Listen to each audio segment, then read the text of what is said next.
तो अब हिमाचल में चुनाव हो रहे हैं और अमित शाह ने कहा है कि गुजरात मोदी जी की जन्मभूमि कर्म भूमि हिमाचल रही है जी।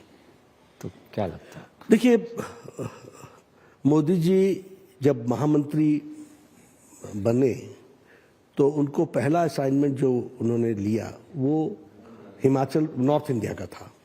और नॉर्थ इंडिया में हरियाणा, पंजाब, हिमाचल, जम्मू कश्मीर, ये सभी स्टेट्स उसमें जुड़े हुए थे और चंडीगढ़ उनका सेंटर था। चंडीगढ़ से वो घूमते थे और मोदी जी बहुत सिस्टमैटिक तरीके से काम करने के आदी शुरू से रहे हैं। तो उन्होंने राउंड लगाना शुरू किया और प्रवास को आगे बढ़ाया। तो वो प्रवास करते करते उन्होंने संगठन को खड़ा किया। बहुत कम समय में उन्होंने यहाँ पर भारतीय जनता पार्टी को एक आवाज़ दे दी।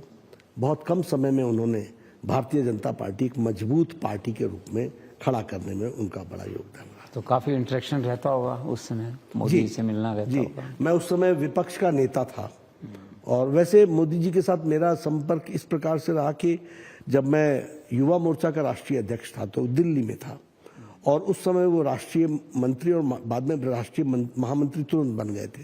तो वो राष्ट्रीय महामंत्री के रूप में वहाँ कार्य करते थे। यूथ में उनका बहुत इंटरेस्ट था तो युवा मोर्चा की एक्टिविटीज़ को वो बहुत गाइड करते थे। तो वहाँ से मेरा उनका परिचय और काम करने का मौका मिला। लेकिन तुरंत बाद उसके मैं चला आया यहाँ मैं चुनाव लड़ा, विपक्ष का नेता बन गया। जब मैं विपक्ष का नेता बना तो वो मेरे प्रभारी बन करके आ गए, तो उनके साथ मुझे काम करने का मौका मिला। एक सरकार भी उसमें गिरी थी, बनी थी, फिर आप लोगों ने बनाई थी। उनके नेतृत्व में हम पंजाब में भी सरकार में आए थे, उनके नेतृत्व में हम हिमाचल में भी सरकार में आए, उनके नेतृत्व में हम हरियाणा में भी सरकार में आए उस समय। जी।